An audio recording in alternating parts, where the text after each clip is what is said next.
주 안에 사랑하는 성도 여러분, 저희들은 오늘까지 10번에 걸쳐서 야고보서 말씀을 계속하여 묵상하고 있습니다.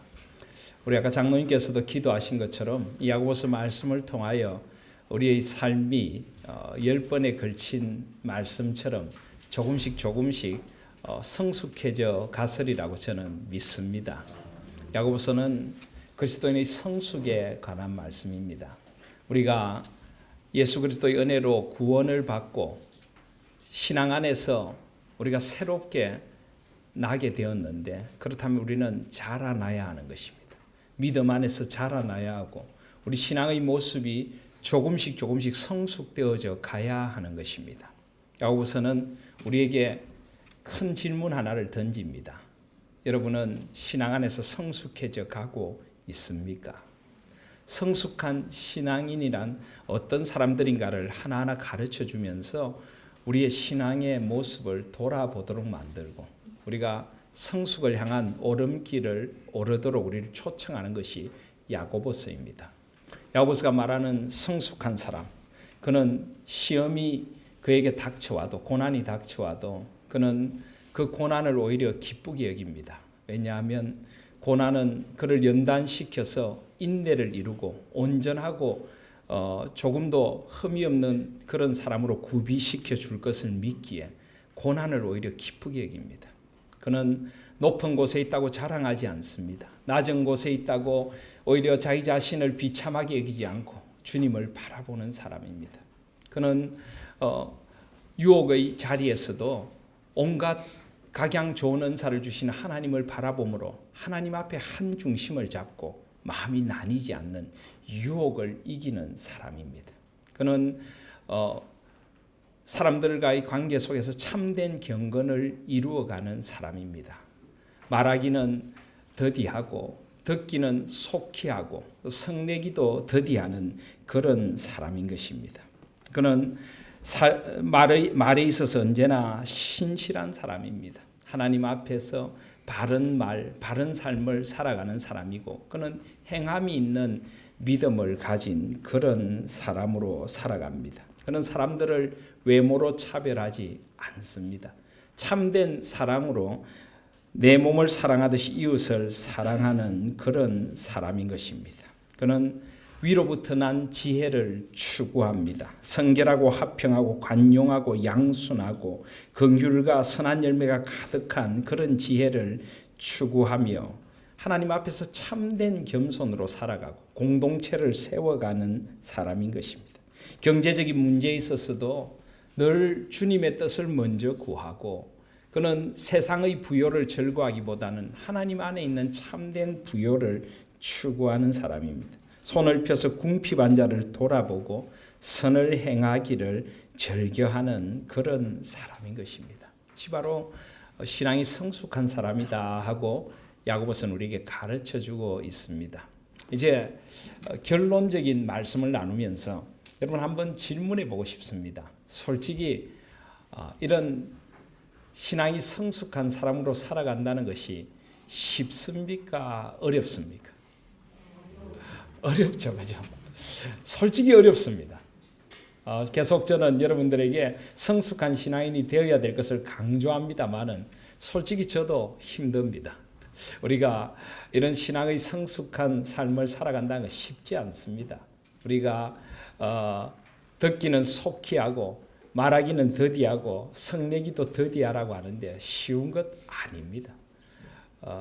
우리가 선을 말로만 하는 것이 아니라 행함으로 하는 것 그렇게 쉬운 것 아닙니다. 참된 겸손으로 공동체를 세워가는 것 쉽지 않습니다. 우리 말 한마디를 하나님의 뜻으로 창조의 말로 구원의 말로 성령 하나님께서 인치신 성령 충만한 말로 살아가는 것 쉬운 것 아닙니다. 오늘 하루를 돌아보셔도 여러분의 말은 얼마나 하나님 앞에 아름다우셨습니까? 여러분은 얼마나 다른 사람들을 정말 내 몸을 사랑한 같이 사랑함으로 대하셨습니까? 겸손하셨습니까? 우리가 이렇게 사는 것이 쉬운 것 아닙니다. 그래서 야고보서는 우리를 너무나 잘 아시는 하나님께서 우리에게 이렇게 살아가는 비결 하나를 마지막으로 가르쳐 주십니다. 그것이 바로 인내라고 하는 것입니다. 5장 7절을 보시면 그러므로 형제들아 주의 강림하시기까지 길이 참으라. 길이 참으라. 여러분 우리가 자녀를 키우면서 제일 우리 부모들이 많이 해야 되는 게 뭡니까? 인내죠. 인내. 참는 것입니다. 아이들 키우면서 사실 참아야 됩니다. 그죠? 수도 없이 참으셨죠. 참지 못하면 반드시 일을 만듭니다. 참지 못하고 화를 내게 되면 아이들 마음에 상처를 주게 되고 우리 참지 못했다가 후회하신 경우들 많으시죠. 그죠? 여러분들은 한 번도 없으신가 보네요. 우리 자녀를 키우면서 제일 많이 해야 되는 게 많이 참는 것입니다. 우리의 신앙이 자라가는데도 우리가 꼭 필요한 것이 길이 참는 것입니다. 왜냐하면 이 세상이 우리를 자꾸 흔듭니다. 우리의 믿음의 자리를 흔들고 하나님 앞에 성숙한 그리스도인으로 나아가는 길을 자꾸만 가로막는 장애물들이 무수히 있습니다. 그래서 그럴 때마다 우리는 한 발 물러서서 참아야 승리할 수 있는 것입니다. 또 우리가 구원받아 하나님의 자녀가 되었지만은 아직 우리 속에 죄악의 쓴뿌리들이 남아 있습니다. 자꾸만 그런 것들이 올라오려고 하죠. 그죠? 말하기는 더디하라고 했는데 자꾸만 말이 튀어나옵니다. 성내기는 더 더디해야 하는데 자꾸만 화가 올라옵니다. 작은 것에 부딪혀도 우리가 신경질을 내게 되고 그런 일들이 참 많습니다. 그래서 우리는 조금 더 참아야 하고 조금 더 참아야 합니다. 그래서 야고보서는 그것을 굉장히 강조합니다. 우리 야고보서 1장을 여시면 사실 제일 먼저 나오는 것이 인내에 대한 것입니다. 1장 1절에 보시면 하나님과 주 예수 그리스도의 종 야고보는 흩어져 있는 12지파에게 문안하노라 한 후에 바로 나오는 말씀이 뭡니까? 2절에 보시면 내 형제들아 너희가 여러 가지 시험을 만나든 온전히 기쁘게 여기라. 이는 너희 믿음의 시련이 인내를 만들어내는 줄 너희가 알미라. 인내를 온전히 이루라. 이는 너희로 온전하고 구비하여 조금도 부족함이 없게 하려 함이라. 여기 흩어져 있는 12지파. 야고보서는 흩어져 있는 믿음의 사람들에게 준 서신입니다. 흩어져 있다는 것은 초대교회 당시에는 이 기독교를 대적하는 사람들 사이에 살아가고 있는 것입니다. 그들을 박해하는 사람들 사이에서 신앙의 이름으로 흩어져서 방황하고 유리하며 살아갈 수밖에 없는 그리스도인들, 그들에게는 참으로 인내가 필요했습니다. 그리고 오늘 21세기를 살아가는 흩어져 있는 그리스도인들도 마찬가지입니다. 이 세속화된 세상 속에서 이 세속화된 영성이 판을 치는 세상 속에서 이 인스턴트 문화의 시대 속에서 우리는 인내해야 합니다. 이 세속주의와 경쟁주의의 물결 속에서 우리는 참아야 하는 것입니다. 역시 우리에게 인내가 필요한 것입니다. 그래서 야고보서는 시작을 인내로 시작합니다. 야고보서의 굉장히 중요한 주제가 신앙의 성숙, 온전함인데 제일 먼저 강조하는 온전함이 바로 인내의 온전함이다 하는 것입니다. 그런데 이 야고보서를 마치면서도 역시 강조하는 것이 인내입니다. 그래서 야고보서는 어떤 면에서 인내로 둘러싸여 있습니다. 우리에게 인내에 대하여 가르치시기를 원하시는 것입니다. 그래서 길이 참으라라고 하는 말씀이 오늘 계속 나옵니다. 우리 7절 뒷부분에도 보시면 농부와 땅에서 나는 귀한 열매를 바라고 길이 참는다. 8절에도 보면 너희도 길이 참고 마음을 굳게 하라라고 말합니다. 또 10절에 보시면 형제들아 주의 이름으로 말한 선지자들로 고난과 오래 참음의 본을 삼으라. 오래 참으라라고 말합니다. 11절에 보시면 인내하는 자를 우리가 복되다 하나니 너희가 욥의 인내를 들었고, 계속해서 지금 야고보서는 우리에게 인내에 대하여 가르치고 계신 것입니다. 특별히 인내의 예를 몇 가지 드는데요. 제일 첫 번째 인내의 예가 바로 농부에 관한 것입니다. 여러분, 농부가 농사를 짓는 데 있어서도 가장 필요한 것이 뭘까요? 기다림입니다. 기다림입니다. 농부는 절대 농사를 그냥 인스턴트 식품 제조하듯이 그렇게 생각하지, 인스턴트 식품을 마치 우리가 대하듯이 그렇게 생각하지 않습니다. 농부는 봄부터 가을까지, 수확의 가을까지 그리고 또 수확 후에도 겨울을 지나며 봄을 준비하고 사시사철 농부들은 기다립니다. 그 기다림을 통하여 수확의 열매를 이루어 가는 것입니다. 우리 인생의 농사도 마찬가지입니다. 자녀를 키우면서도 인내해야 되고 우리 삶이 성숙해지기 위해서도 농부처럼 자녀 농사나 우리 인생 농사나 우린 다 농부처럼 인내하는 마음이 필요하다는 것을 강조하고 있습니다. 농부가 그토록 인내하는 이유가 무엇입니까? 7절에 보시면 땅에서 나는 귀한 열매를 바라고 길이 참는다라고 말합니다. 그렇습니다. 우리도 인생에 귀한 열매를 맺으려면 오래 참을 필요가 있습니다. 길이 참을 필요가 있습니다. 우리의 참음이 주님 앞에서 귀한 열매를 맺을 수 있다라고 오늘 말씀은 강조하고 있습니다. 특별히 오늘 말씀에 보니까 이른 비와 늦은 비를 기다린다라고 말합니다. 농부의 이 수고에는 반드시 하나님의 함께하심이 있다는 것을 강조하고 있는 것입니다. 이른 비, 늦은 비. 이스라엘에는 농사를 짓기 위하여 이른 비와 늦은 비가 꼭 필요합니다. 지금은 이스라엘에 가보시면 키부츠나 이런 집단 농장 같은 곳에 보면 관계 시설을 인위적으로 잘 만들어 두었습니다. 그런데 이 고대의 성경의 시대에 이스라엘에는 그런 관계 시설이 없었습니다. 거기에는 물을 가둬둘 만한 그런 시설도 거의 없고 물을 당겨서 쓸 수 있는 곳도 거의 없습니다. 그러다 보니까 그들은 내리는 비와 이슬에 농사를 의지해야만 했습니다. 그래서 10월 하순부터 11월 한 중순까지 이른 비가 내려서 땅이 부드럽게 되어야 그들은 파종을 할 수가 있습니다. 씨를 뿌리고 그렇게 농사를 시작할 수가 있는 것입니다. 또 늦은 비는 3월과 4월에 내리는데 이 늦은 비가 곡식을 무럭무럭 자라게 해줍니다. 농부들은 이 비를 기다리며 인내했습니다. 결국 하나님의 은총의 비를 그들은 기다린 것입니다. 우리들도 그런 인내가 필요하다는 것을 우리에게 강조해 주고 있는 것입니다. 그래서 8절에 보시면 너희도 길이 참고 마음을 굳게 하라. 우리도 참아야 하고 또 마음을 굳세게 하고 주님의 은혜를 기다릴 필요가 있습니다.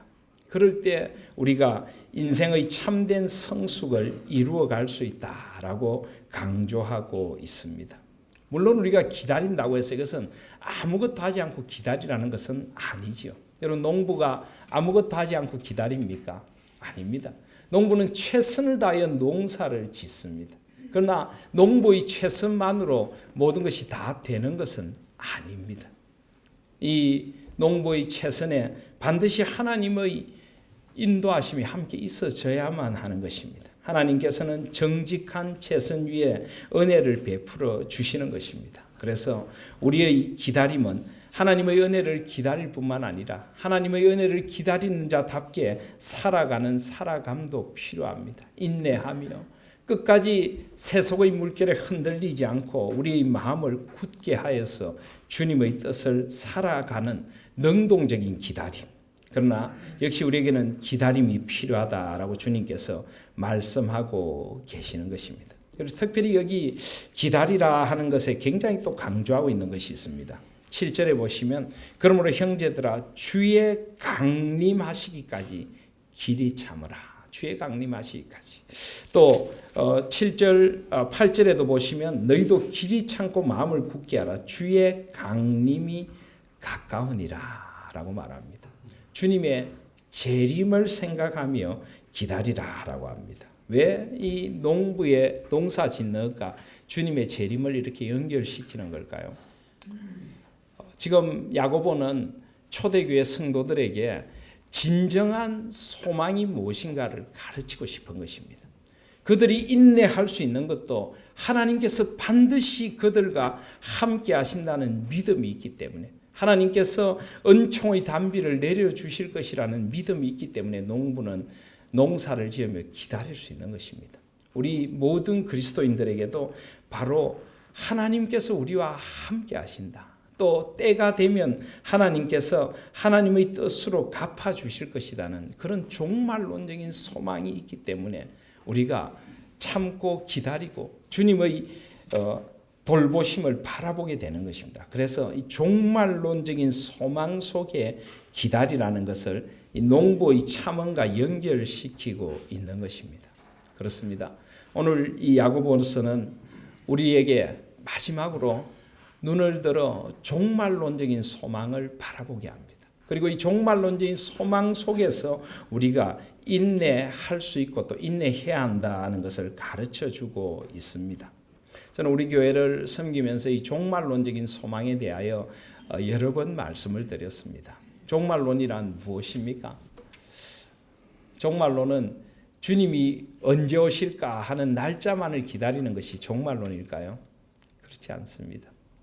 종말론은 주님이 언제 오실까 하는 날짜보다는 주님이 역사의 주인이 되신다 하는 이것에 강조점을 두고 있습니다.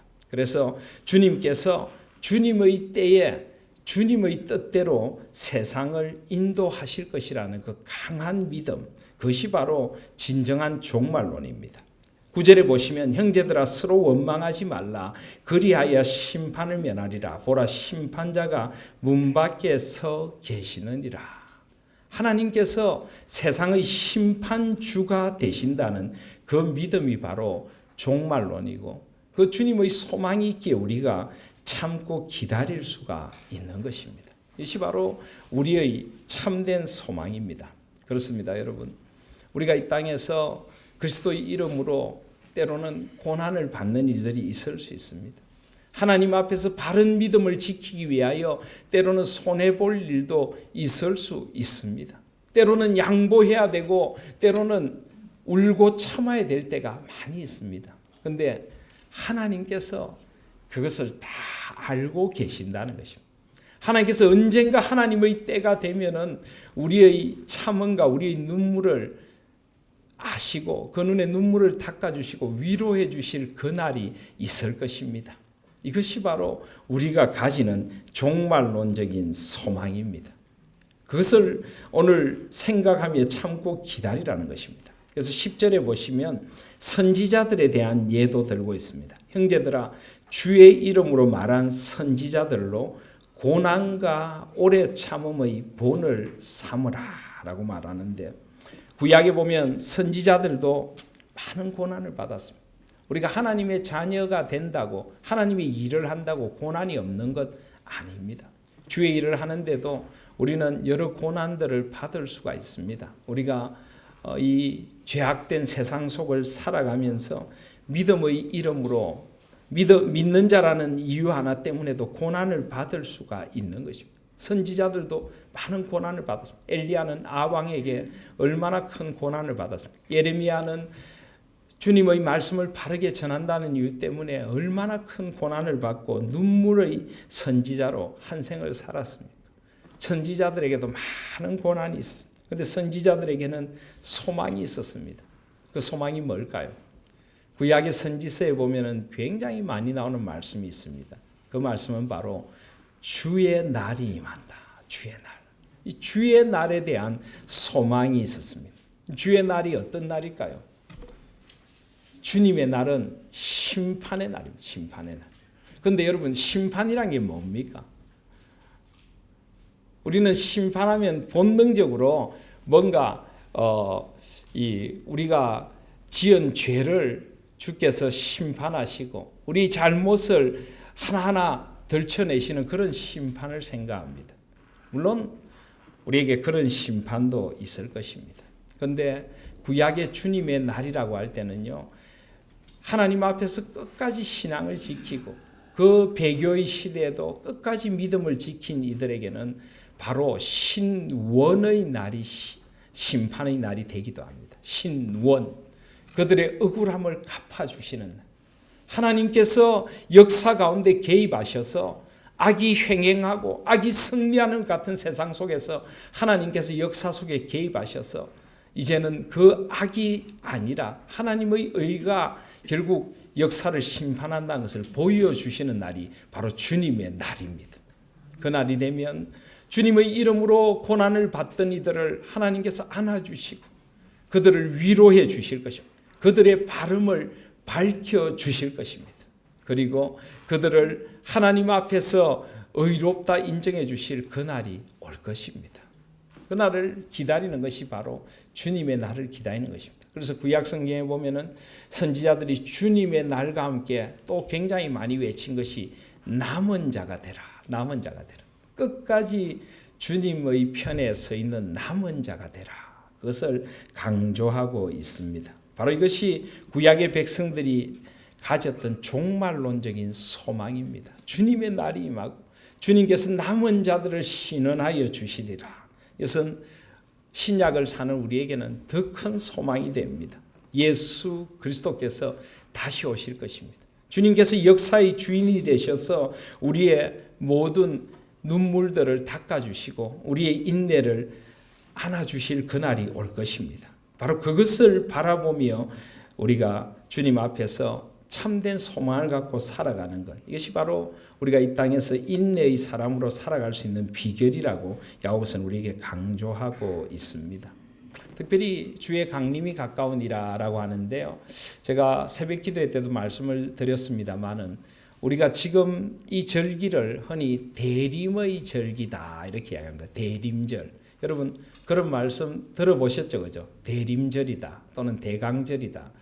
기독교 방송을 들으면 그런 말이 많이 나옵니다. 대림절이다. 사실 세상에도 세상의 절기가 있고 달력이 있는데 교회는 교회의 절기, 교회력이라고 하는 것이 있습니다. 이 교회력에 의하면은 교회력의 새해는 1월 1일이 아니고 대림절 첫 번째 주일부터 새해가 시작이 되도록 되어 있습니다. 이 교회력이라는 것을 우리가 우리 개신교는 좀 무시하는 경향이 있는데 한 번쯤 이 교회력에 대하여 다시 생각해 볼 필요가 있습니다.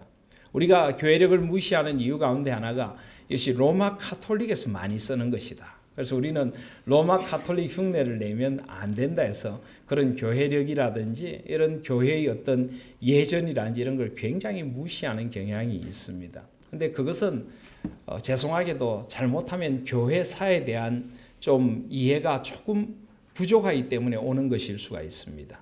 여러분, 우리 개신교가 언제부터 시작이 되었습니까? 우리가 종교개혁으로부터 시작이 되었습니까? 사실은 그렇지 않습니다. 어떤 사람들은 로마 카톨릭에서 나온 것이 개신교다. 이 종교개혁에서부터 시작된 것이 개신교다라고 말합니다. 그래서 로마 카톨릭을 큰 집이고 우리를 작은 집이다라고 하는 사람들도 있는데요. 결코 그렇지 않습니다. 사실 우리 이 개신교의 뿌리는 초대교회로부터 거슬러 올라갑니다. 초대교회 때부터 온전한 교회가 형성되어 왔는데 중세에 가면서 이 잘못된 교권주의가 교회를 완전히 어지럽혀 놨습니다.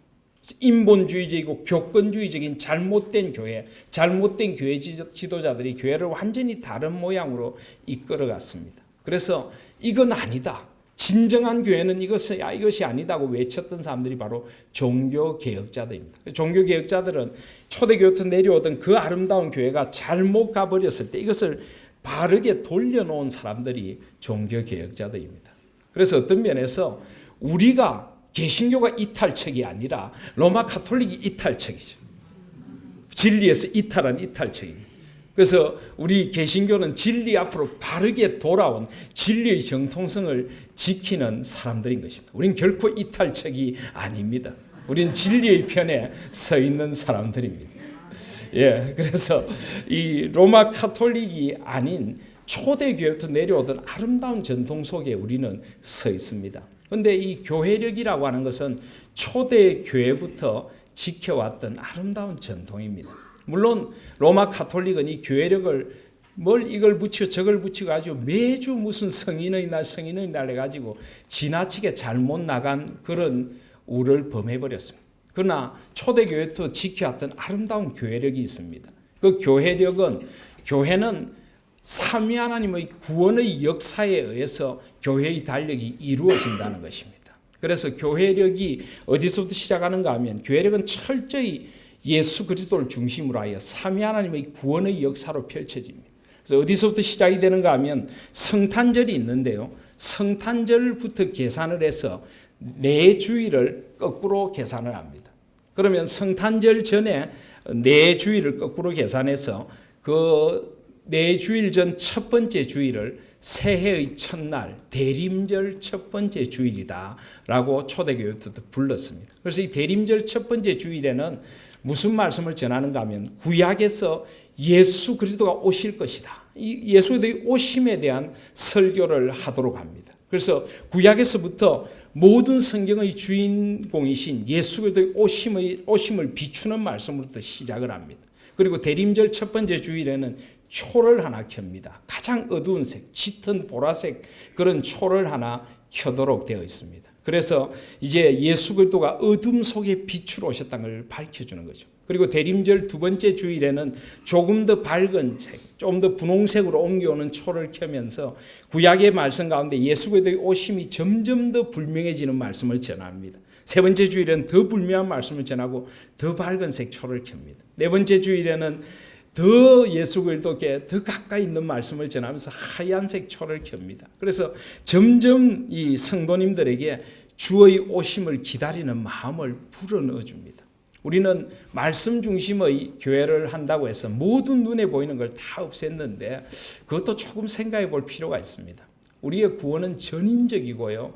우리는 오감을 가지고 하나님의 구원을 바라보는 사람들입니다. 그래서 우리가 세례식이나 성찬식도 눈에 보이는 설교라고 하거든요. 세례식이나 성찬식. 그래서 이번 주일에도 세례식이 있는데 저는 세례식이나 성찬식 때 우리가 눈을 감고 있으면 곤란하다고 생각합니다. 다 눈 감고 있는데 저 혼자 떡대고 저 혼자 이거 아니죠. 그죠?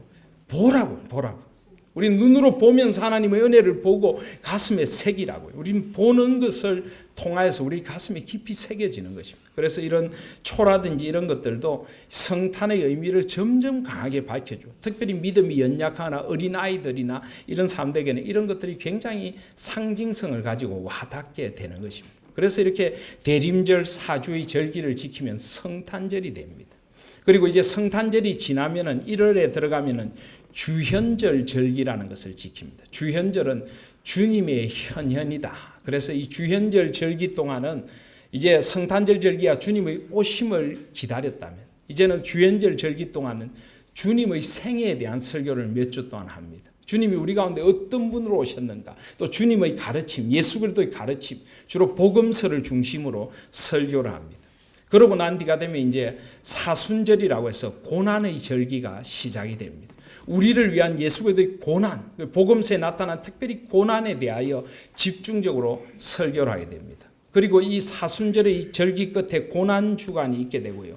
이 고난 주간 가운데 우리가 성금요일, 이 정사 예배도 드리게 되고 그 다음에 주일에 이제 부활절로 지켜야 됩니다. 우리는 로마 가톨릭의 성금요일이다 이러니까 우리는 그 용어를 안 쓰려고 정사예배 이러는데 이 정사예배는 뜻을 모르는 사람들이 들으면 굉장히 이상하게 들릴 수 있습니다. 그래서 차라리 로마 가톨릭이 쓰는 것이 아니라 초대교회 때부터 거룩한 금요일, 주님이 구원을 주신 금요일이라고 초대교회 때부터 불려졌었습니다. 그래서 이 성금요일을 지나고 난 뒤에 부활주일을 맞게 됩니다. 그래서 이제 예수님의 생애와 고난을 넘어 부활주일을 맞으면요.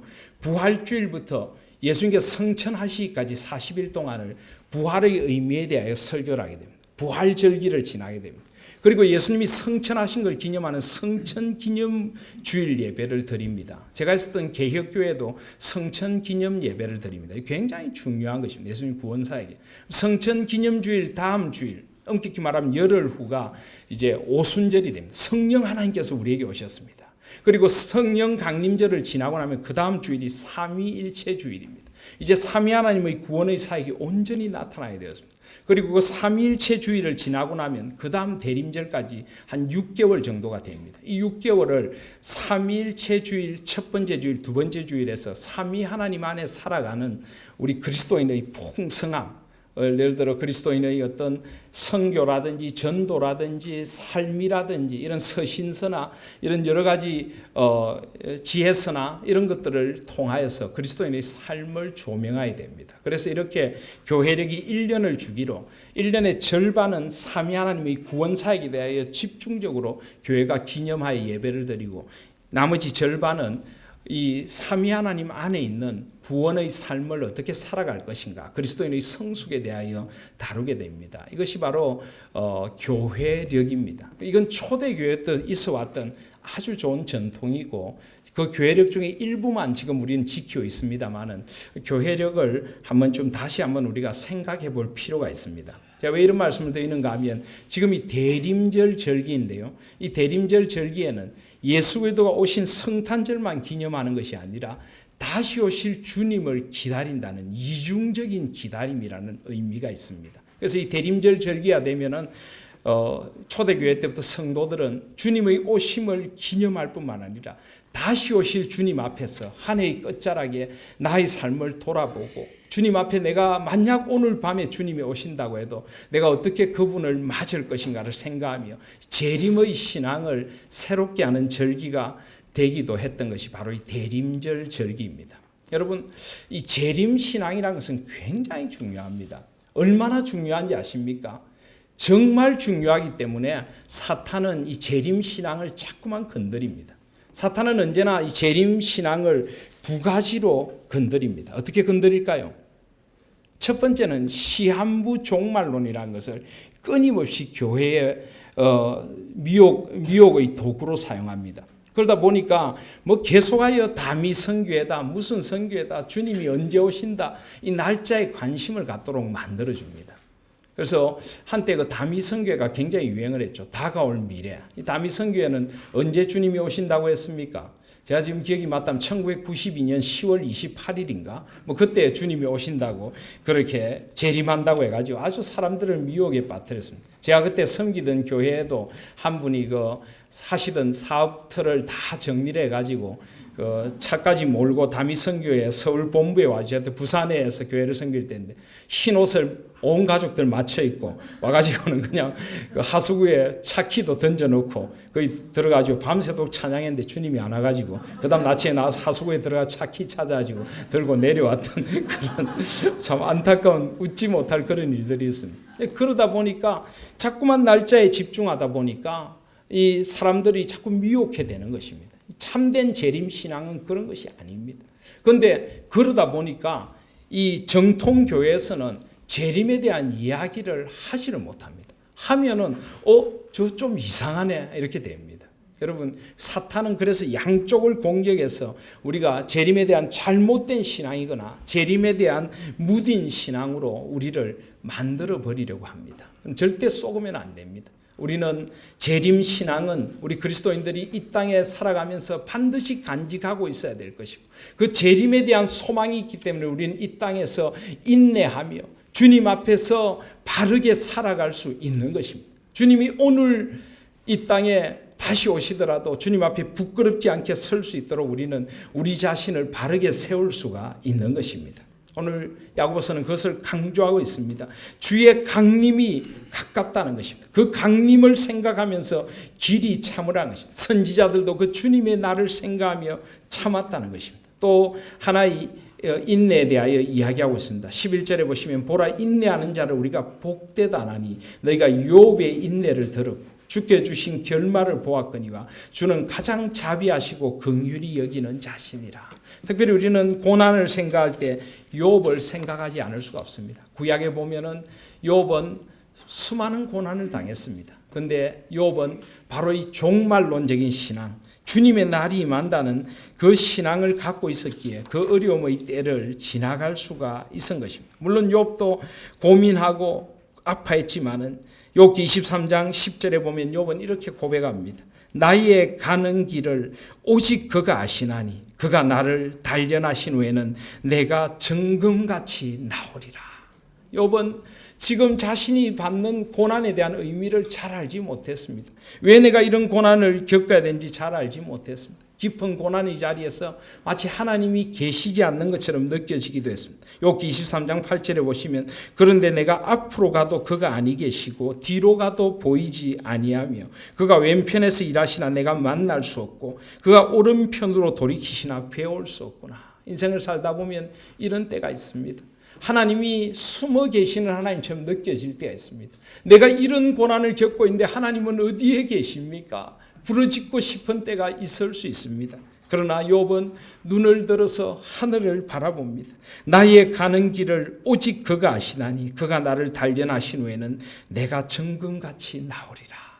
비록 하나님이 내 눈에 보이지 않는다고 할지라도 하나님은 나를 보고 계신다는 것입니다. 하나님은 나의 가는 길을 아신다는 것입니다. 우리 공동체에 가는 길을 아십니다. 그래서 우리의 고난에는 반드시 목적이 있습니다. 하나님께서는 의미 없는 고난을 우리에게 허락하지 않으십니다. 때로 우리가 당하는 고난 가운데는 우리의 죄를 일깨우시려는 고난도 있습니다. 또 때로는 우리를 연단시켜서 더 깊은 믿음의 자리로 나아가게 하시려는 고난도 있습니다. 때로는 이웃의 고난에 동참하게 하시려는 그런 고난도 우리에게 있는 것입니다. 중요한 것은 고난을 통하여 오직 고난을 통하여서만 우리의 영혼이 성숙되어져 간다는 것입니다. 하나님께서는 이 고난을 통하여 우리를 점점 깊은 믿음의 자리로 인도하시는 것입니다. 그가 나를 단련하신 후에는 내가 정금같이 나오리라. 욥은 이 믿음이 있었기에 그 고난의 때를 이겨나갈 수가 있었던 것입니다. 사랑하신 여러분, 오늘 욥의 고난, 선지자의 이 인내, 그리고 농부의 인내를 통하여서 하나님께서 우리에게 일깨워 주시려는 것이 그것입니다. 우리도 길이 참아야 하고요. 그 길이 참으면 무의미한 참음이 아니라 하나님께서 우리의 고난을 다 보고 계신다는 이 종말론적인 소망이 있기에 우리가 참을 수 있다는 것입니다. 하나님께서 언젠가 하나님의 정하신 때가 되면은 우리를 신원해 주실 그날이 있을 것입니다. 그래서 우리가 그것을 믿고 참된 소망을 갖고 우리의 삶을 길이 참음으로 인내하며 나아가자고 이야기를 하는 것입니다. 신앙의 성숙을 이루어가는 오름길에 고난이 있습니다. 참아야 할 일들이 있습니다. 오직 주님의 소망을 바라보시며 인내하시고 주님께서 갚아주실 그날을 바라보시며 주님 앞에 살아가실 수 있는 저와 여러분들이 되시기를 바랍니다. 특별히 12절에 보시면 내 형제들아 무엇보다도 맹세하지 말지니 하늘로나 땅으로나 아무 다른 것으로도 맹세하지 말고 오직 너희의 그렇다는 것은 그렇다고 아니라는 것은 아니라여 죄정함을 면하라. 특별히 우리가 고난을 받다 보면 실수할 수 있는 것이 말에 대한 실수입니다. 우리가 함부로 말을 할 수가 있는 것입니다. 고난의 자리에 우리가 특별히 말을 조심해야 됩니다. 그리고 무엇보다 맹세하지 말라라고 하는데 여러분 이 말씀을 여러 가지로 우리가 생각할 수 있겠습니다만은 이 말씀 뒷부분에 보시면은 오직 너희의 그렇다는 것은 그렇다고 아니라는 것은 아니라 하여 죄정함을 면하라라고 하는데요. 우리는 언제나 하나님 앞에서 신실한 사람이 되어야 할 뿐만 아니라 사람들 앞에서도 진실되고 신실한 사람이 되어져야 합니다. 여러분 자꾸 우리가 맹세하는 것 별로 좋은 버릇이 아닙니다. 자꾸 맹세해야 될 상황을 만들어가는 것은 어쩌면 우리의 책임일 수도 있습니다. 어떨 때 우리가 맹세를 많이 합니까? 내가 신용이 없을 때 맹세를 많이 하죠. 그죠? 한 번만 믿어달라고. 이번에는 진짜라고. 그리스도인들은 꼭 맹세하지 않아도 그냥 말하면 저 사람이 말하는 건 정말 믿을 만해. 저 사람은 말한 것을 꼭 지키는 사람이야. 사실 그런 사람이 되어져야 하는 것입니다. 그리스도인들이 자꾸만 맹세해야 되고 그냥 하면 내가 그냥 내 속을 드러내 보일게 내 말 한 번만 믿어달라 이렇게 사는 것 자체가 문제가 있는 것입니다.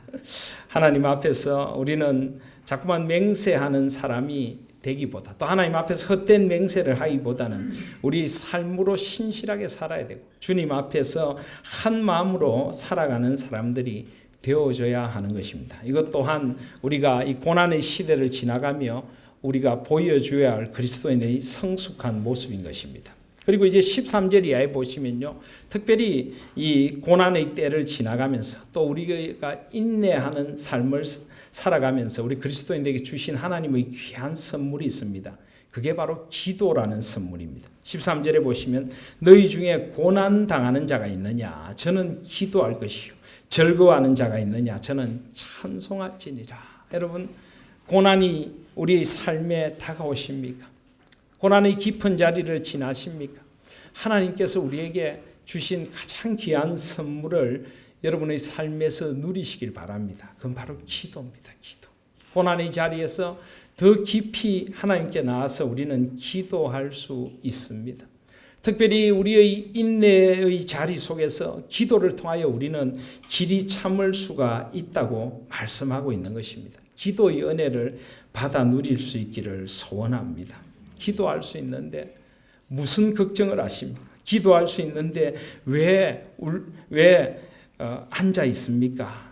하나님께서는 지금 우리가 고난 당한다면 기도하라고 합니다. 또 즐거워하는 자가 있느냐? 저는 찬송할지니라 라고 하는데, 이 찬송이라는 것도 어떻게 보면 곡조 있는 기도죠. 우리는 고난의 자리에도 즐거움의 자리에도 하나님 앞에 기도함으로 우리의 삶을 더욱 성숙하게 살아갈 수가 있는 것입니다. 즐거워할 때도 우린 겸손하게 그 즐거움의 근원이 되신 하나님 앞에 나가서 찬송의 기도를 드려야 할 것입니다. 결국 이 모든 것은 하나님의 손 아래 있고 하나님의 뜻 아래 있기 때문입니다. 또 14절에 보시면 너희 중에 병든 자가 있느냐? 저는 교회의 장로들을 청할 것이요 그들은 주의 이름으로 기름을 바르며 위하여 기도할지라 라고 합니다.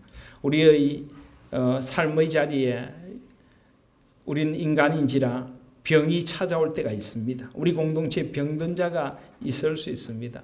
우리는 병의 자리에서도 인내해야 하고 이 고난의 자리에 찾아오신 하나님의 손길을 기도해야 할 것입니다. 근데 병든 자가 있느냐? 저는 교회의 장로들을 청할 것이라 라고 합니다. 여기 장로라고 하는 것은 지금 우리 교회의 장로님들도 되겠지만 교회의 영적인 지도자들을 다 일컫는 것입니다. 그래서 여기 장로들을 청할 것이요 하는 것은 우리가 아플 때 교회 영적인 지도자들을 청해서 함께 기도해야 된다는 말도 되고요. 교회의 영적인 지도자들의 가장 중요한 의무가 무엇인가? 교회 안에서 고난받는 사람들을 위해 기도해 주는 것입니다. 그들의 고난과 아픔에 동참해 주는 영적인 지도자들이 되어져야 한다는 것입니다. 그리고 여기 주의 이름으로 기름을 바르며 위하여 기도하라 라고 했는데, 이 기름은 어떤 기름일까요? 참기름일까요? 식용유일까요? 실제로 어떤 목사님은 진짜 기름을 바르며 기도하라고 해서 이상한 기름을 가지고 다니면서 바르며 기도해주는 그런 목사님도 있습니다.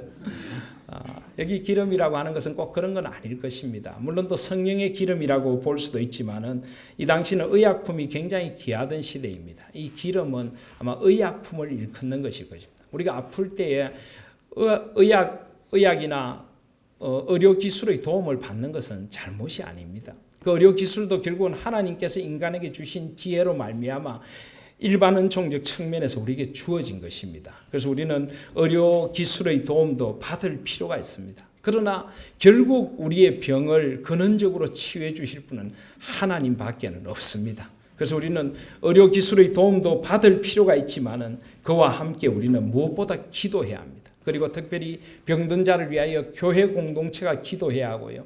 그 병의 자리들을 인내함으로 잘 지날 수 있도록 고난의 자리에 우리가 함께 해야 한다는 것입니다. 15절에 보시면 믿음의 기도는 병든 자를 구원하리니 주께서 저를 일으키시리라.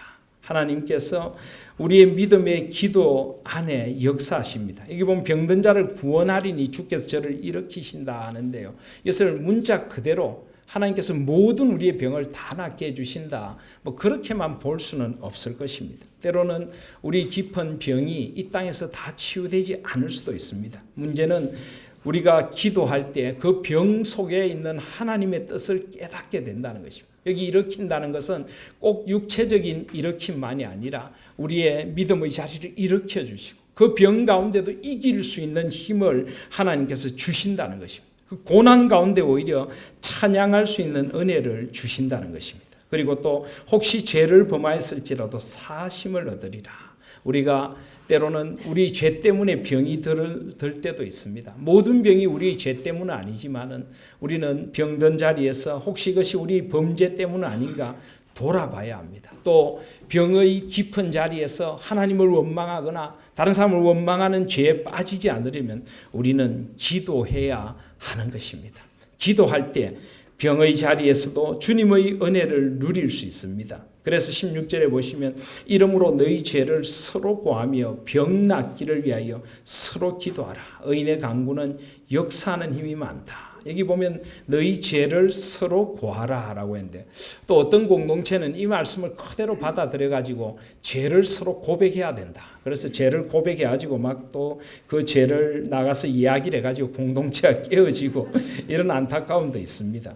이것을 뭐 어떻게 받아들여야 될지 우리는 잘 모르겠습니다. 초대교회는 그런 풍습이 있었는지 모르겠습니다. 그런데 저는 이 말씀을 이렇게 생각해 봤습니다. 우리가 하나님 앞에서 어떤 죄책감이나 아픔을 가지고 하나님 앞에 깊이 기도해야 되겠지만 어떤 데 너무 힘들 때 누군가에게 좀 털어놓고 싶을 때가 있습니다. 그런데 우리 공동체가 이 설사 나의 힘듦을 털어놓았다 할지라도 그것이 말이 나갈까 봐 전혀 근심하지 않는 그런 공동체가 된다면 얼마나 좋을까요? 누구의 힘듦을 듣고도 끝까지 비밀을 지켜주며 그를 위하여 기도해 줄 수 있는 그런 공동체가 될 수 있다면 그 공동체는 얼마나 아름답겠습니까? 그 공동체는 성숙한 공동체가 될 수 있을 것입니다. 사랑하신 여러분, 혹시 누군가가 너무 힘이 들어서 여러분에게 어떤 힘듦, 허물을 내어놓는다고 할지라도 그를 위하여 기도해 주시고 그를 사랑함으로 그 허물을 서로 덮어주고 사랑은 허다한 죄를 덮느니라 하신 말씀처럼 참된 사랑으로 사랑을 하는 공동체, 이것은 그야말로 치유와 회복의 공동체가 될 것입니다. 특별히 우리 교회에는 여러 가지 마음의 아픔들을 안고 있는 이들이 많습니다. 이런 마음의 아픔들을 서로 나누고 위로해주고 회복시켜주는 그런 공동체가 된다면 그 공동체는 참으로 아름다운 것입니다. 서로를 위하여 기도하고 마음의 상처들을 서로 기도해주는 그런 공동체가 되기를 주님은 원하시는 것입니다. 의인의 강구는 역사하는 힘이 많다. 하나님께서 우리가 함께 기도하는 공동체가 되기를 원하시는 것입니다. 그리고 17절 18절에 보면 엘리야를 소개하고 있습니다. 우리는 엘리야 하면은 위대한 기도의 사람으로 기억하고 있습니다. 그가 기도할 때 바알과 아세라 선지자와의 싸움에서 하늘로부터 불이 내려서 재물을 태우는 그런 놀라운 기적이 일어났습니다. 그가 기도할 때 3년 6개월 동안 비가 오지 않던 땅에 비가 내리는 그런 기적을 체험했습니다. 그런데 엘리야가 위대해서 그럴까요?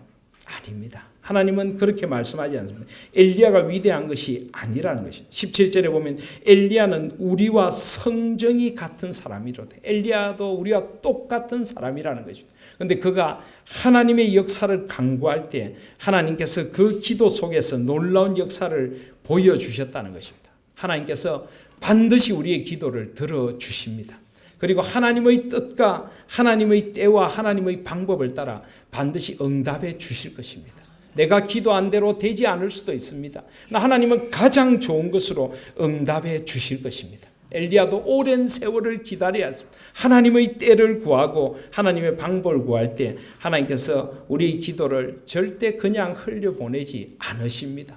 기도할 때 우리는 인내할 수 있고 기도할 때 주님의 임하심을 우리는 믿고 확신할 수가 있는 것입니다. 그래서 19절 20절에 보면은 마지막으로 야고보서를 끝맺으면서 내 형제들아 너희 중에 미혹하여 진리를 떠난 자를 누가 돌아서게 하면 너희가 알 것은 죄인을 미혹한 길에서 돌아서게 한 자가 그 영혼을 사망에서 구원하며 허다한 죄를 덮을 것이니라. 우리가 마지막으로 죄를 지은 자들에 대하여도 우리가 길이 참아야 되고 인내하며 그들을 끝까지 위해서 기도해주고 그들을 기다려 주어야 된다는 이 인내까지 이야기하고 있습니다. 사실 이것은 쉬운 것 아닙니다. 누가 우리에게 상처를 주고 우리 공동체를 힘들게 한 일을 끝까지 기다려주고 기도해주고 그를 끝까지 돌아서게 하는 것 쉬운 것 아닙니다.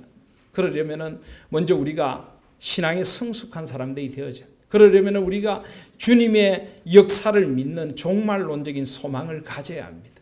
그러려면 우리가 하나님의 주권을 믿고 하나님 앞에 깊이 기도하는 사람들이 되어져야 합니다. 이렇게 성숙한 그리스도인들은 결국 미혹의 길에 빠진 이들까지 주님 앞에 돌이킬 수 있는 그 믿음의 자리로 나아가야 된다는 것을 우리에게 가르쳐주고 있는 것입니다.